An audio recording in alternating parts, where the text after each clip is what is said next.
In an era where IT and technology are indispensable, I thought it is befitting to bring you a video on how to decide on buying a tablet. And this is mainly because in this era it is inevitable. Whether you're trying to be productive or bring up your child, you will have to consider a tablet at some point.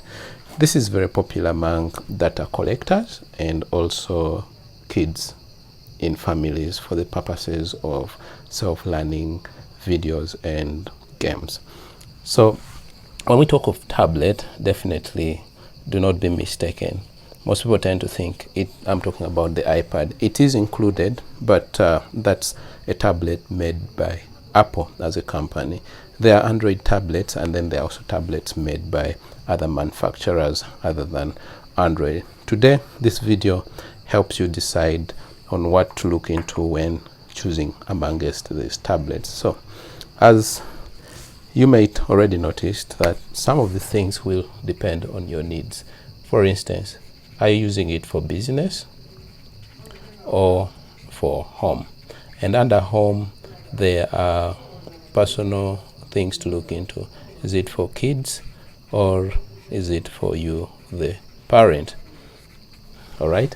And definitely among the kids, what age gap do they fall in? Are they under 3 years or are they greater than 4 years of age? Now, those are some of the things to consider.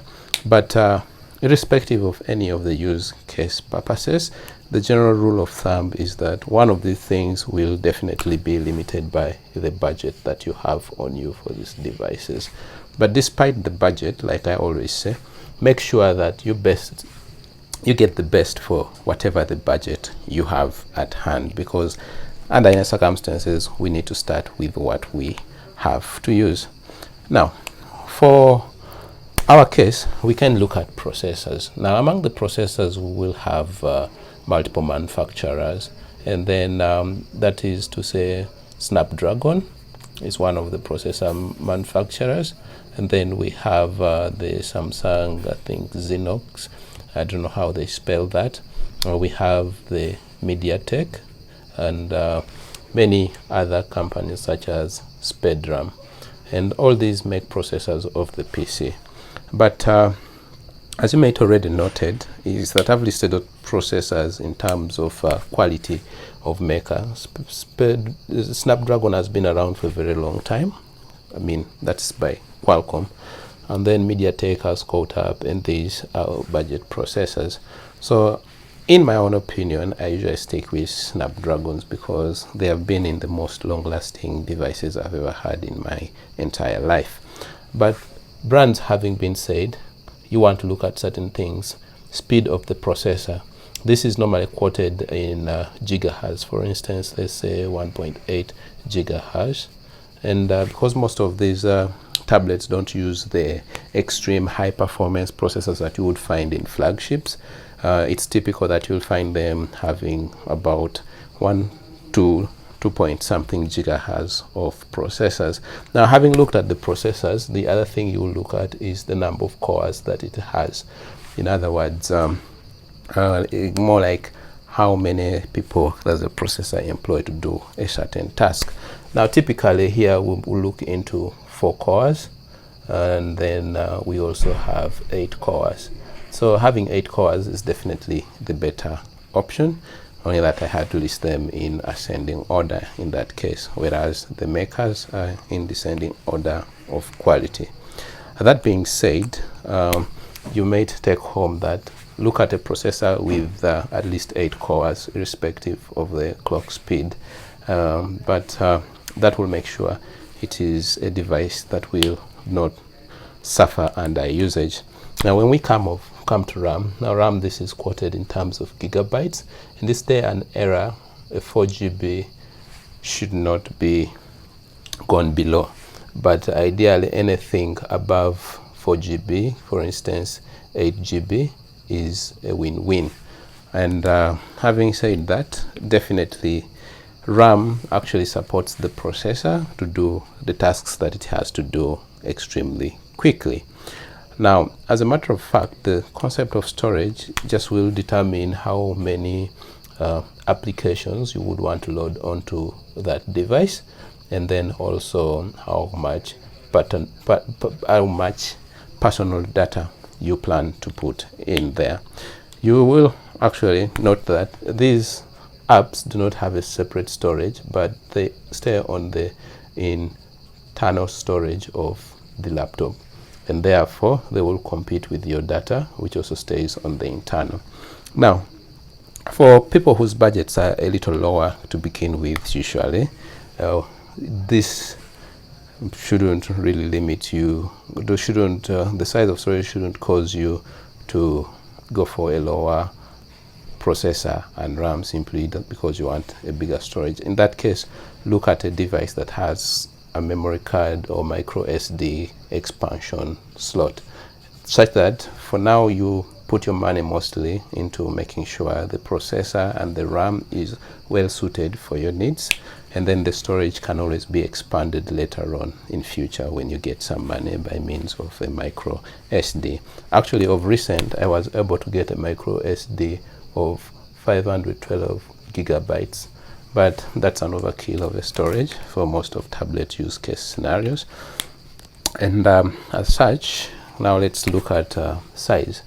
Now, size of tablets, typically anything above 7 inches is considered a tablet, and the common variations are between 7 inches and about 10 inches, save for the Apple devices that tend to go a little more than that kind of size, and some of the recent contraptions by Samsung. Now, if you're running mostly business, then this would be the right size to go for. Now, for kids, then those under 3, you want a tablet that is less susceptible to breaking because they have poor handling tricks, and therefore, because a child is above 4, I think they are a little more careful and need to learn more advanced stuff, therefore need a relatively much bigger size. So that is something to do with size.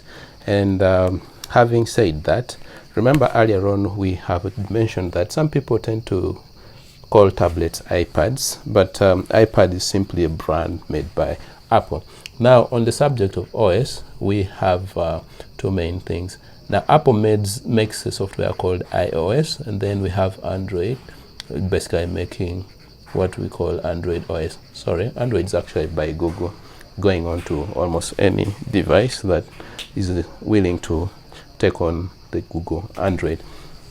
This was to Apple, and that is to Google. So in my day life, because Android as a platform for tablets tend to have more applications, then I would go for Android if I was looking at applications. And yeah, that's something to really consider because of Android having very many apps, because the apps that go onto the phone, Android phone, are the ones that also fit onto the Android tablet, which is a little different when it comes to Apple's case scenario. Camera, definitely, be it a child, parent, or a business, occasionally you will have to transmit pictorial information. So it's a thing that I don't think you should chip down on, and therefore that is to say any camera above 8 megapixels is just decent enough for your device to take decent photos, for documents, and even for case scenarios on site. So the more the better, but this is quite sufficient for tablet mode. But in the realms of smartphones, because mostly they tend to be used for creation, I would encourage 16 megapixels onwards. There's 12. That's for someone who is mostly going to do videography, because then the pixel pitches tend to be much bigger.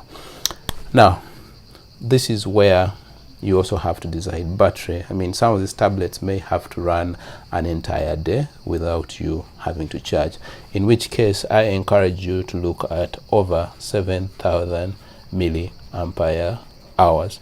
For the smaller size, it may be a little tricky, but for the bigger size, aim for the 7,000 milliampere hours. And then if it is the 7-inch, the least you should go for is 6,000 milliampere hours.